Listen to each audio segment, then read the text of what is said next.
whatever he may have been up to, as some people suspect, an intelligent agent from the military of the 50s.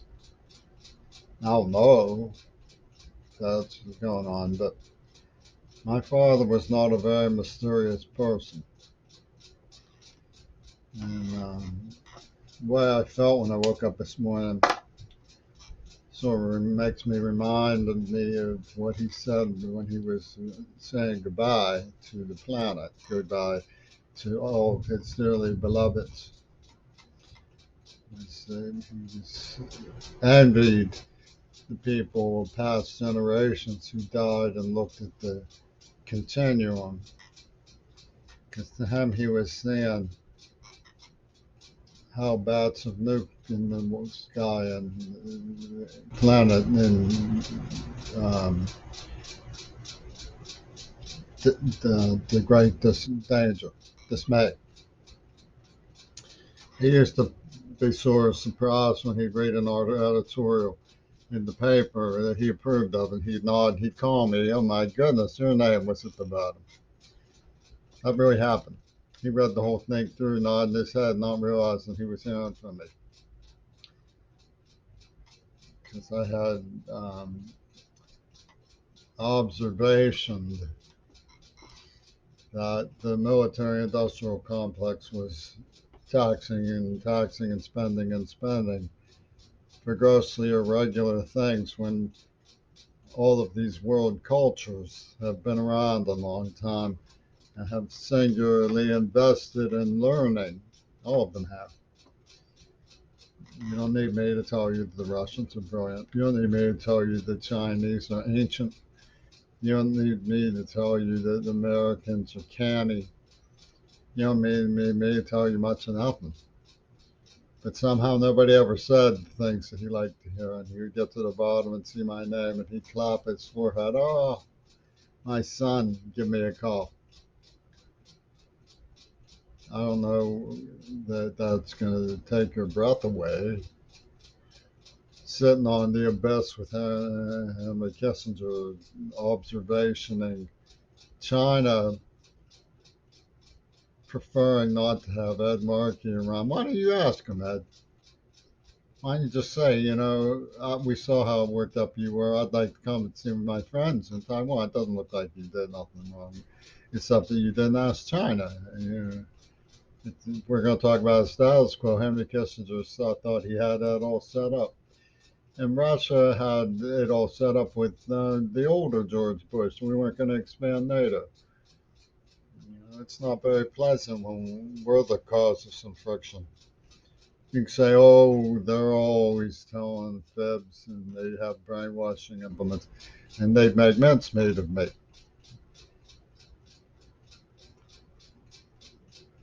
And people go off about Derek Jeter takes off his shirt. Somebody gets a picture and puts it up, and he doesn't care for that. Some other guy says, I'll take off my shirt and look like Toshiro Mifune.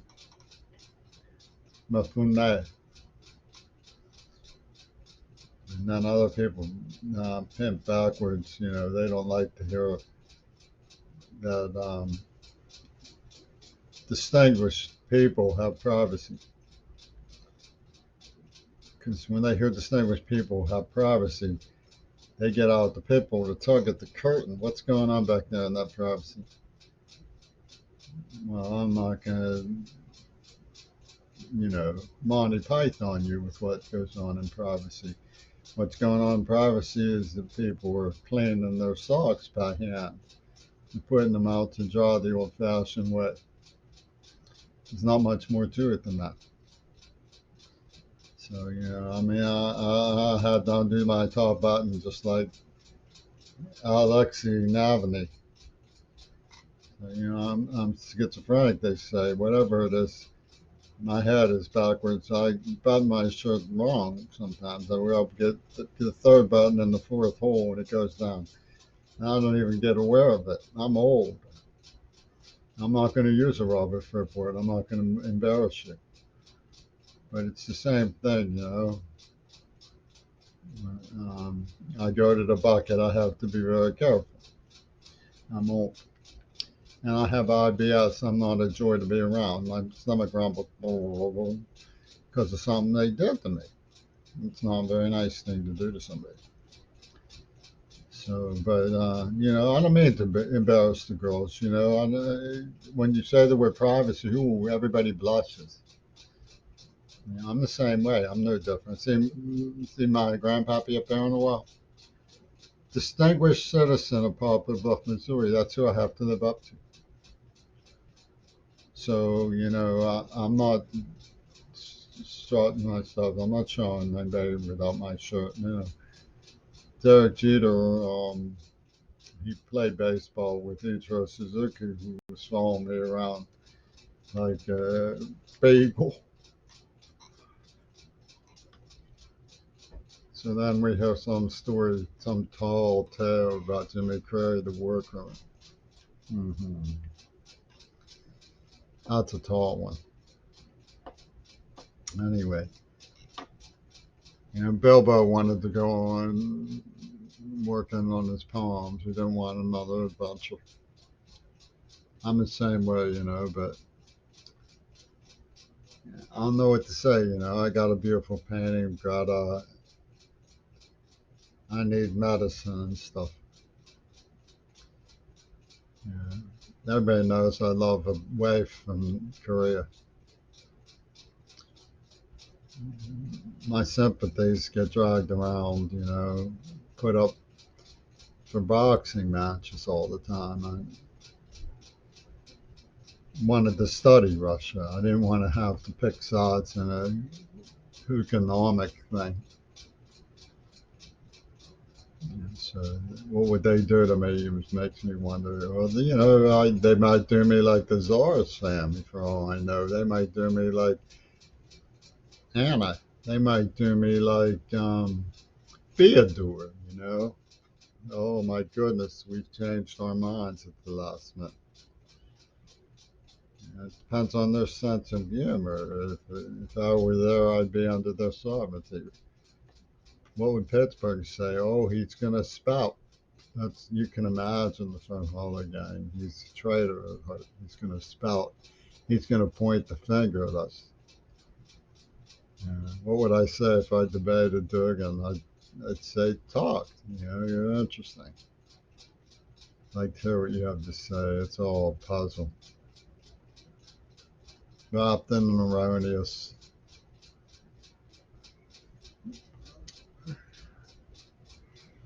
Isn't that what Churchill said? Russia's a puzzle wrapped in erroneous.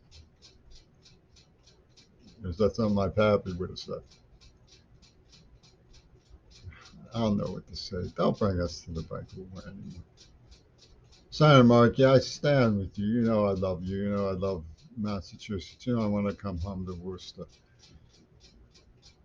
You know,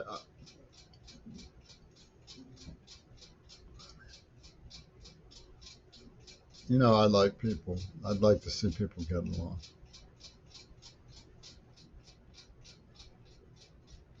Can't help but be crazy from the suffering of others.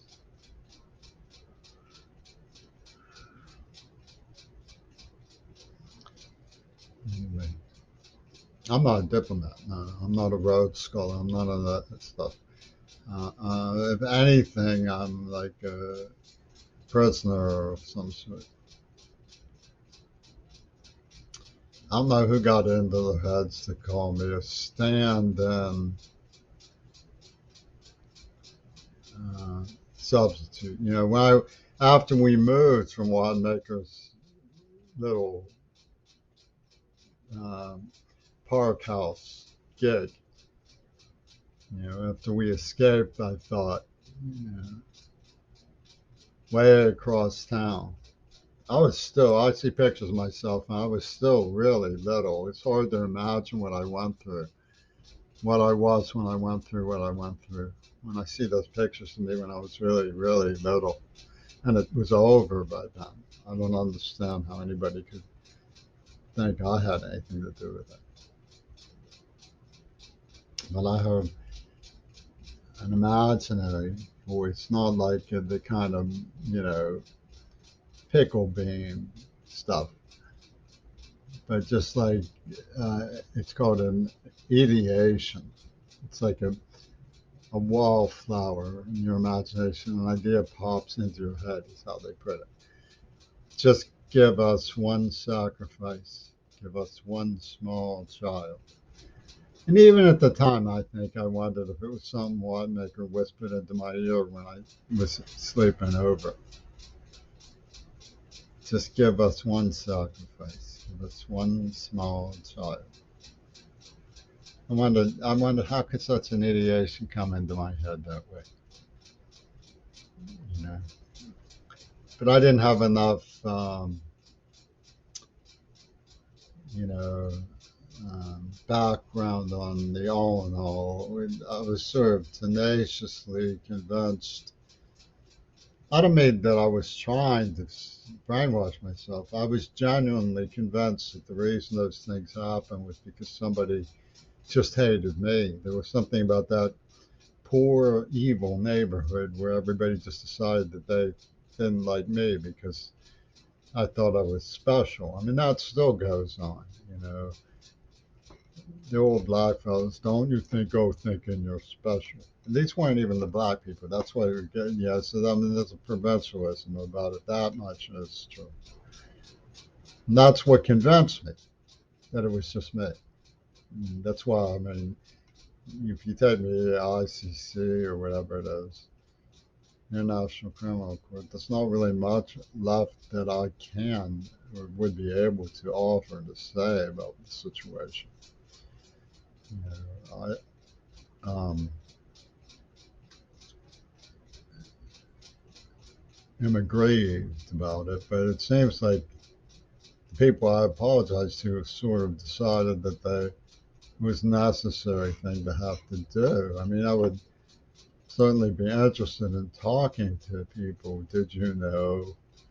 Loosen the screws on the topic for the sake of history and stuff. But, you know, really, the problems that we face have to do with industrial behavioral norms. You know, if you go back into my rhetoric, you'll see that I was profoundly disappointed in Barack Obama because he was just going to toe the line for as long as the fossil fuel situation could toe the line without doing anything practical to minimize the damage or make it easier for the future to adapt. I didn't think he should forgive the robber barons in Michigan. I thought he should tell them we're going to switch to mass transit. We're just going to change the way we do things. We're going to cut back on, we're going to have a national conversation, an international conversation about all the driving and all the oil stuff. Now we're having these fanatical droughts. It's frightful. It's frightful. We need to cool it somehow, you know. I don't want to come over like Chamberlain. I'm not, you know, just you know, I've been stuck in a lockdown. My health is deteriorating, and I felt awful this morning. I sure wish I had money to get a medical expert. I would say I don't need it.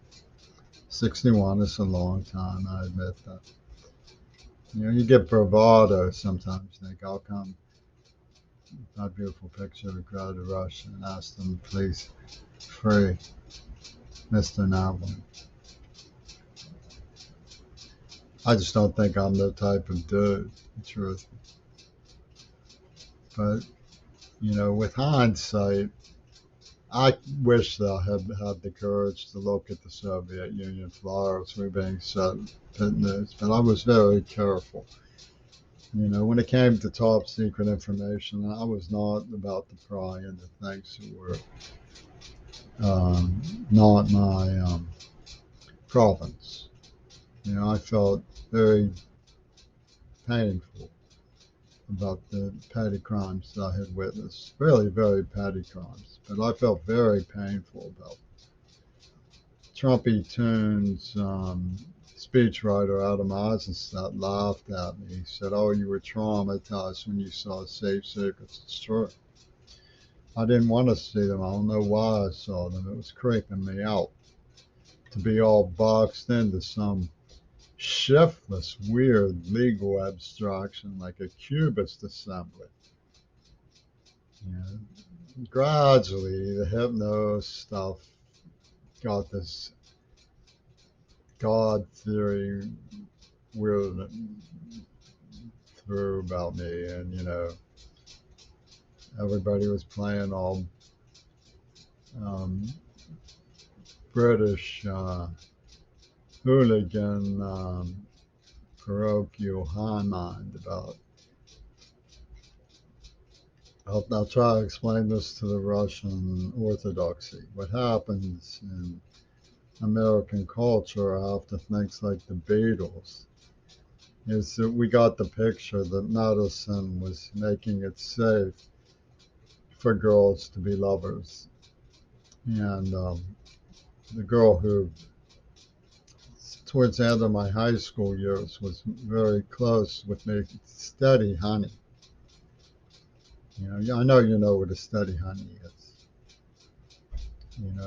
She was on what was called the birth control pill, and so we were what Thomas Mann would call regularity with each other.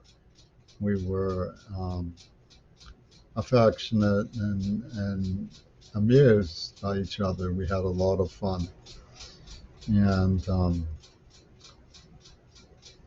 it went on for quite a while. And it's how I got straight A's and went to the governor's school with her encouragement. She had gone to the governor's school. As a point of pride, wanted to see me succeed.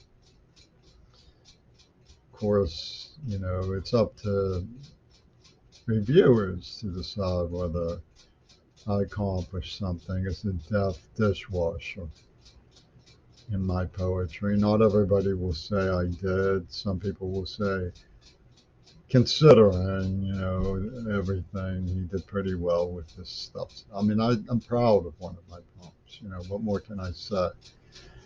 When I memorized a lot of The Raven, really, I can still recite quite a bit of The Raven. I meant to recite the whole thing. In third grade, I only got so far. It was out of love for poetry. I told myself, wouldn't it be something? Wouldn't my life amount to something if I could write even one very special poem? And I'm satisfied with the poem I wrote. I met Mr. Rogers a couple times, by the way. He didn't seem anything but really scared of me. He acted like I was Rosemary's Baby. He got a little more friendly towards me. But so I don't know what I'm on about in this stuff. When you box me into an intelligence matter, the way I see it is, I'm not going to jump for any red buttons. I don't even own a gun. I don't like any of that stuff. I think people need to learn to talk to each other and get along. I don't see anything wrong with saying, Mother May I, to the Chinese authorities before going to Taiwan. I don't see anything wrong with that. I really don't. If people are uptight to bring it to the brink, and we presumed that we can adjust and mitigate and adapt diplomatically as things go haywire with the climate, but it's happening real quick. We have to figure out how to get over the hurdle of our historic hostility for one another. Experimental mindset is, based on cronyism. I don't think that it helped really the way that the people who knew about me from the arts went about doing this stuff. Now, as for God or something, I mean, Martha Gellhorn said to me in her letter, I don't see how anybody can think that God really puts all that much stock. I mean, I believe that God probably cares about each and every little thing. I mean, that's, I think God's capacity to absorb and be sensitive to every little thing, species, intelligence, emotions, to know and heal and redeem is real enough.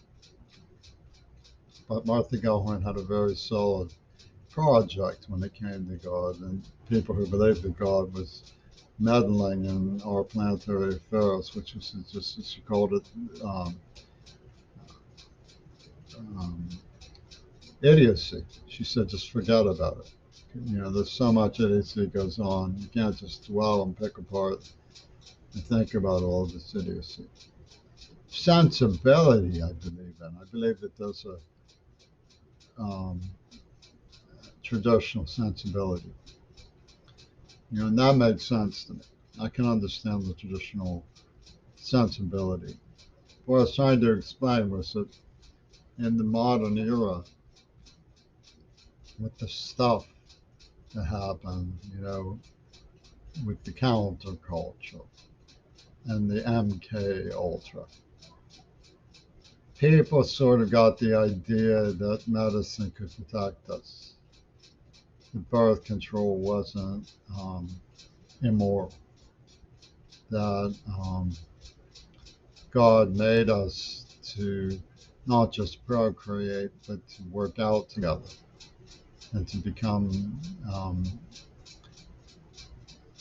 inebriated and energized by each other. And of course, I was brought to the threshold of temptation and rejected it and punished for that. I mean, it's a crime of some sort that came from the moralists working and experimenting the pornographic industry. And it's not really a happy ending story. I'm not in the best of shape. I mean, I'm better now than I was this morning. I'm willing to talk to people, But you ask yourself, who would I have to ask to talk to Mr. Putin? Who would I have to ask to talk to Mr. Right? I'd have to ask Ed Markey, Joe Biden, Mother May I. Who would I have to ask to go to Taiwan? I'd have to ask the authorities in China, Mother May I. Who would I have to ask to write a poem?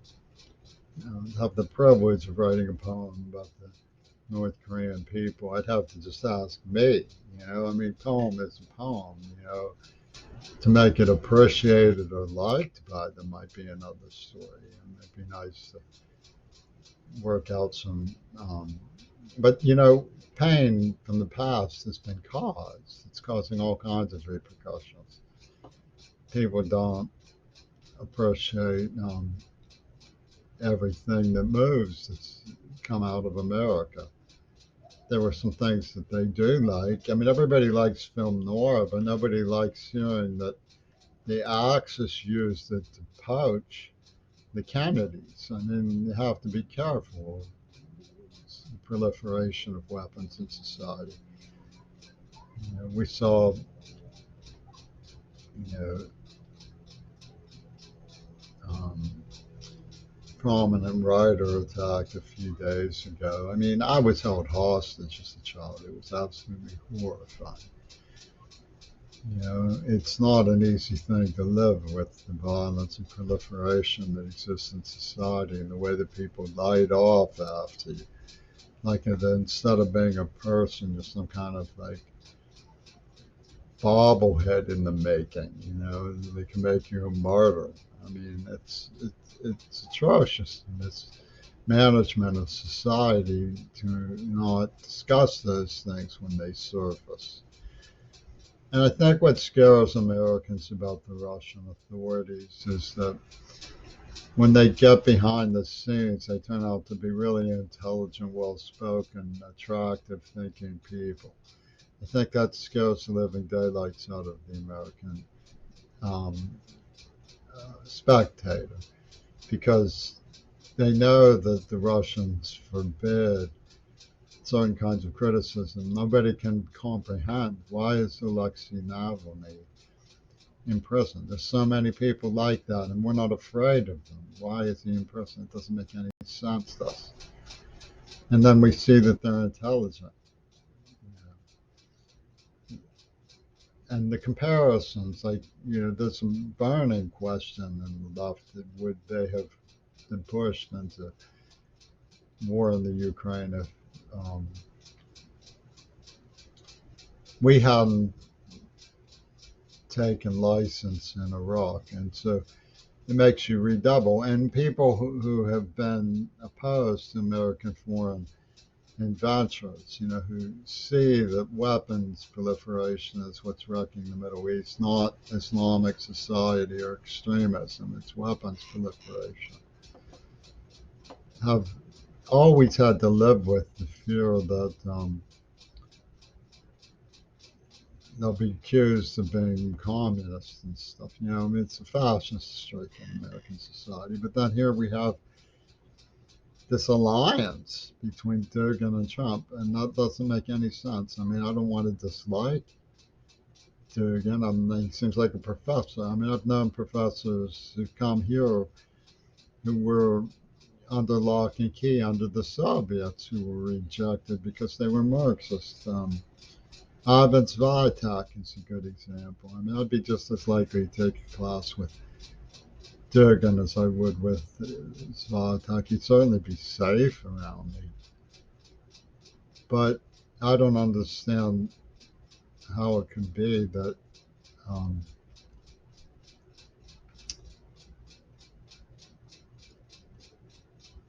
the ethics of free speech isn't important enough to protect people in principle for freedom of speech. I mean, Canada has hate crime laws. They don't like allowing fascists to talk out. And I've seen the extremism. I just can't explain why, if Putin abhors that sort of thing, would he encourage it when it attacks the United States? It's not fair. It doesn't make sense. And so there are things that don't make sense. There are things that simply don't make sense. And they seem arbitrary. I assume it has something to do with the money bags. People, the monopoly guys running around behind the scenes, exchanging gold. I like you. I like you. Here's some gold. I like you. I like you. I'll never say anything wrong about you. Here's some gold. But you see Russian movies and they're peasant consciousness. I saw the beginning of a really great-looking movie called Gypsies Are Found Near Heaven or something like that. It's a Moscow experimental art film. And it opens with an elderly gypsy saying, don't trust gold. It'll betray you and stuff. So, I mean, obviously, it's sort of American exceptionalism to say that penetrating insight comes with knowing about the oligarchy. It's just a new word that's in fashion. It doesn't tell you anything at all about Gorky, Maxine Gorky. Or, Tolstoy has been kept in print by the University of Chicago in large measure because his educational philosophy was behind the Hull House and influenced John Dewey, who influenced my father. And, what's corrupt about wanting to help the poor? I'm saying that the peasant philosophy of Russia is something wrongful.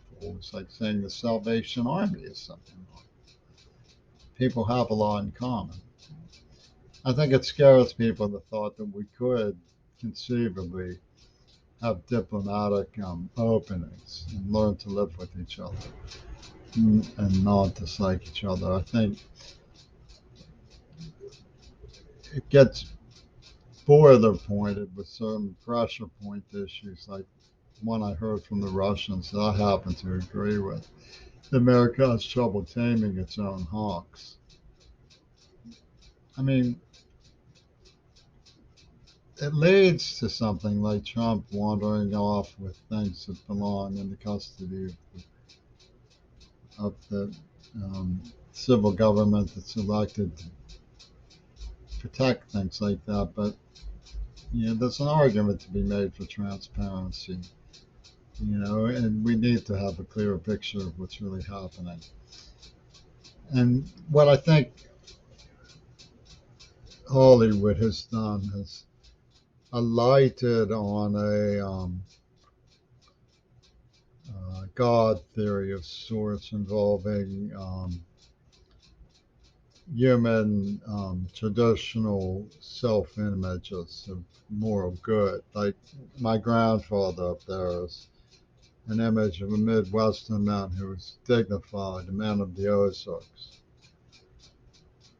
And Mr. Dugan is an example of the Orthodox who believe that all, moral behavior resonates through a gifted person, becomes their moral authority. And challenges to this have come up from time to time that have been considered and embraced in a widespread way, like the medical changes that were brought on by the liberation of women. That health care and freedom of love were precious, but they belonged to the woman, who was a distinct agency allowed to decide for herself in all matters and all affairs.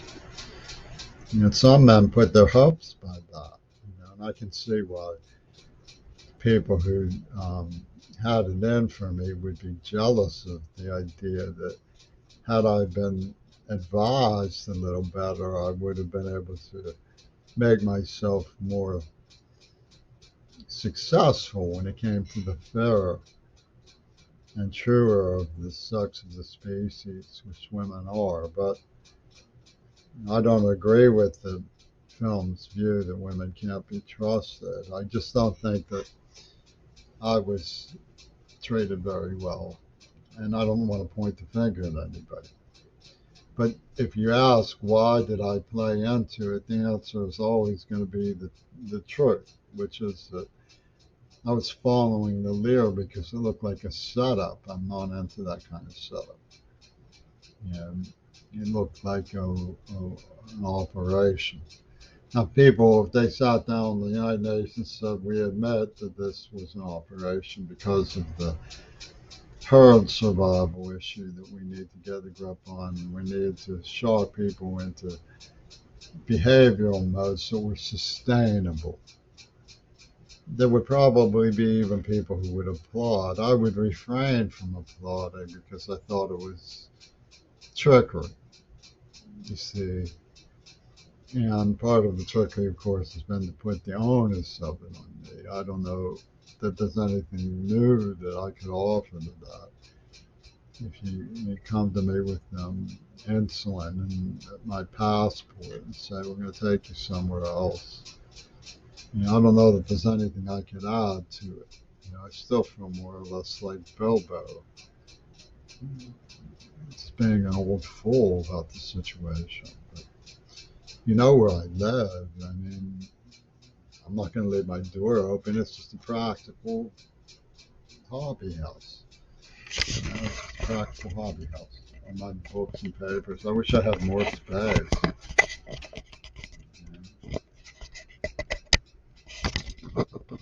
I, the camera doesn't take everything up, but